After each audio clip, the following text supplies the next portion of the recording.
So is the Latin Mass just the new Mass in a different language? So let's discuss it. First, we're going to go to Vatican II. What does Vatican II say about the reform that was about to be taken up of the Latin Mass in the church? So here's Sacrosanctum Concilium number 4. This is the document from Vatican II that discusses the principles of reform that eventually would become the new Mass. Quote, in faithful obedience to tradition, the Sacred Council declares that Holy Mother Church holds all lawfully acknowledged rights to be of equal right and dignity, and she wishes to preserve them in the future and to foster them in every way. The Council also desires that, where necessary, the rights be revised carefully in the light of sound tradition, and that they may be given new vigor to meet the circumstances and needs of modern times. There must be no innovations unless the good of the church genuinely and certainly requires them.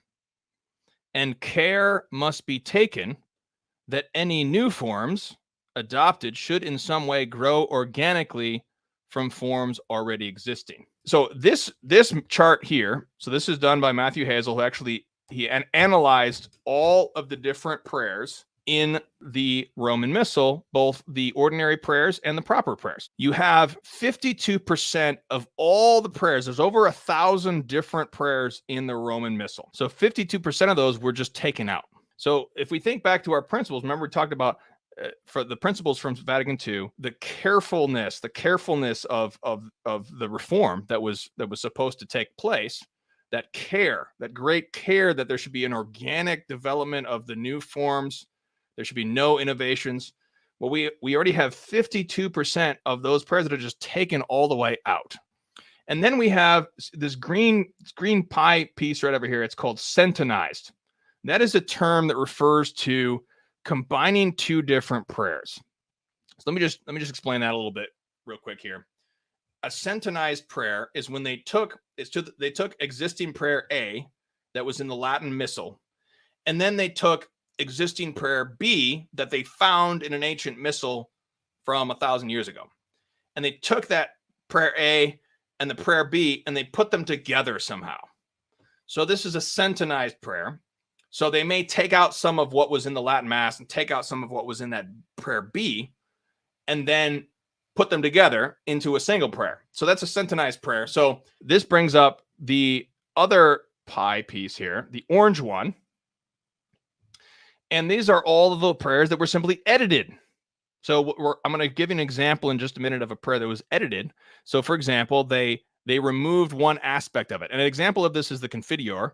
If you've been to the Novus Ordo Mass, they do the Confiteor. I confess to Almighty God and to you, my brothers and sisters, that I have sinned exceedingly in thought, word, and deed. And that's already editing the original Confiteor.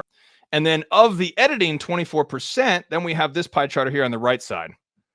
So most of the editing was a major edit, but some of them were minor. And we're going to talk actually about a minor edit in just a minute. I'll give you an example, because sometimes the minor edits can actually be something significant. I'm going to give you an edited prayer that was 2 or 3 words, but it was quite a significant edit in terms of the whole meaning. So here we have the 13%. 13% of the prayer. So again, we're talking about over 1,000 prayers. Over 1,000 prayers in the Roman Missal. Only 13% of those prayers were totally unchanged. So the question is this carefully revising what came before in faithful obedience to tradition?